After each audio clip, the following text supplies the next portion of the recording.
Hello, everybody. Welcome to another day of the program with Pastor Sandey and Pastor Rufus on a daily word. I'm sure this was, how old were we those days? I was, when I came to this format, I think I was 19 and you were 10 to 20 that time. Yes, I was already 1 year difference or 2 years? Yeah, we have 1 year difference in age. 1 year difference in age. Yeah. But I had been here how many? You came 2 years before me. So I came also 19. Yes. So this was in our 20s. Yes. 19, 20, yes. 22. So maybe 21 and 23, 24. I finished 24. So, but as young as we were very focused. Very, very focused. I couldn't even believe we were 20. We were so young. Yeah, because we were doing things that, for adults. That is true.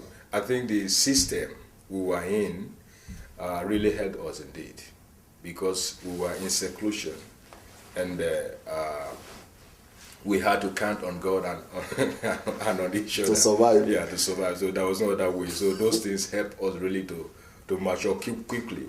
We had no one to rely on. So I believe that those were also part of the thing that really helped us to become focused. And we all studied very well.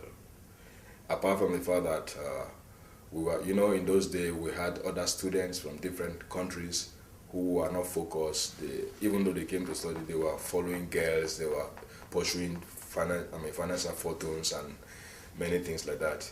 But we were focused and stayed on serving God and doing whatever we can do to evangelize, even using the wisdom of God to evangelize, even in that closed environment. Yeah, so you are trying to say that even seclusion and isolation could be a blessing. It could be a blessing. I think that's one of the highest blessings, because some people think that it's the opposite, because when they are secluded or isolated, they think that God has forgotten them, because men forget them.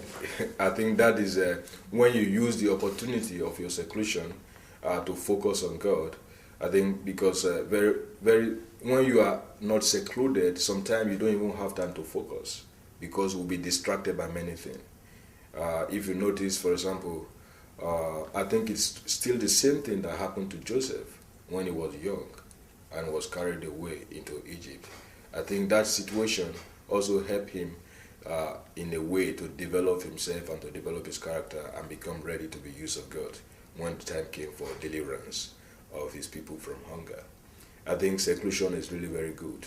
And when we go to minister to people, for example, in the prisons and places like that, I think that's one of the things that really help them. I mean, if they can get this situation, this principle, that seclusion might be one of the greatest blessings in life.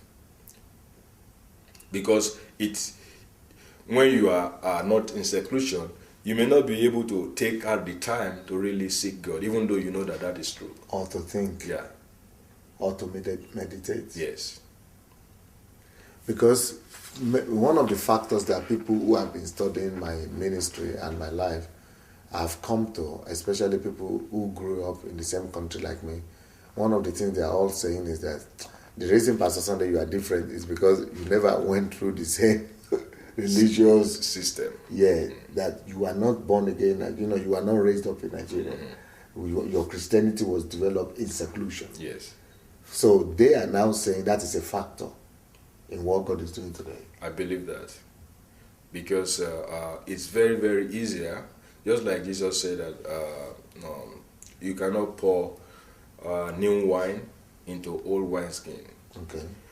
It's very difficult to get the old out once it's already registered and established. It's much more easier to build new. So because even though I gave my life also to God in Nigeria before I came, I think I attended church for a year before I left it, but I was a young Christian, just a very new born-again Christian.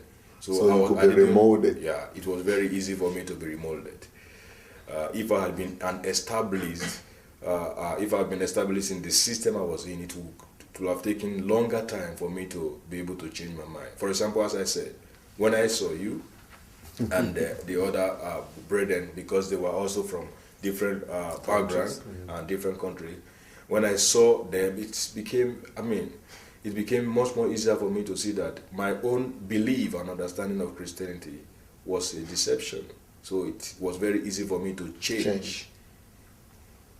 Yes, and don't cause your seclusion, don't cause your solitude or isolation. Turn it into an ocean of blessing by seeking God, meditating, and discovering yourself. So tomorrow we'll have a final week with Pastor Rufus on this talk. God bless you.